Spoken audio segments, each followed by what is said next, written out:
Hello friends, Pandian store உங்கள் favourite சீரியலா? அப்போ மறக்காமல் நம்ம சேனலை சப்ஸ்கிரைப் பண்ணுங்கள். பாண்டியன் ஸ்டோர் இனி வரும் எபிசோடில் போய் பாண்டியன் கடையில் வியாபாரம் பார்த்துட்ருக்காரு. அப்போ பாண்டியனோட மச்சினனும் அதே டைமில் நம்ம செந்திலும் வந்து, ஏன்ப்பா அப்படி மீனாவை திட்டினீங்க? மீனாவை அந்த குடும்பத்தில் பிரச்சனையெல்லாம் உருவாக்குறா, அவள் எப்படி அழுதா தெரியுமா அப்படிங்கிறாங்க.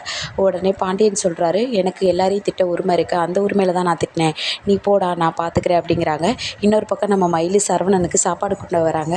அப்போ கொண்டுட்டு வரும்போது எல்லாத்தையும் சொல்லிடுறாங்க. மீனா ராஜு என்னை திட்டினாங்க அப்படின்னு சொல்லிட்டு உடனே சரவணன் கேட்குறாரு, ஏன் அந்த பிள்ளைங்க உன்னை திட்டுச்சுங்க? இல்லை, மாமாவுக்கு தெரியாமல் செஞ்சாங்க, அதை நான் யதார்த்தமாக தான் சொன்னேன், வேணும்னு சொல்லலை மாமா அப்படின்னு சொல்லிட்டு ரொம்பவே ஃபீல் பண்ணி அழுகுறாங்க. உடனே சரவணனும் சமாதானப்படுத்துகிறாங்க. இதுதான் சாக்குன்னு நம்ம மயில், வாங்க மாமா நம்ம 4 நாளைக்கு எங்கேயாவது வெளில போயிட்டு வரலாம் அப்படிங்கிற மாதிரி சொல்கிறாங்க. இதை கேட்டு சரவணன் என்ன பண்ணுறதுன்னு தெரியாமல் முழிக்கிறாரு. இன்னொரு பக்கம் நம்ம பாண்டியன் பலகாரம்லாம் வாங்கிட்டு வீட்டுக்கு வராங்க.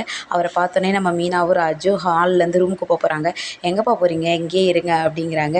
சரின்னு சொல்லிட்டு, ஏன்ப்பா டல்லாக இருக்கீங்க அப்படின்னு சும்மா மீனாவை நல்லா விசாரிக்கிற மாதிரி விசாரிக்கிறாங்க. மீனா உடனே சொல்கிறாங்க, வாங்கின திட்டு அப்படின்னு பாண்டியன் ஏதேதோ சொல்லி மீனா ராஜு சமாதானப்படுத்துகிறாரு. அதோட இன்னைய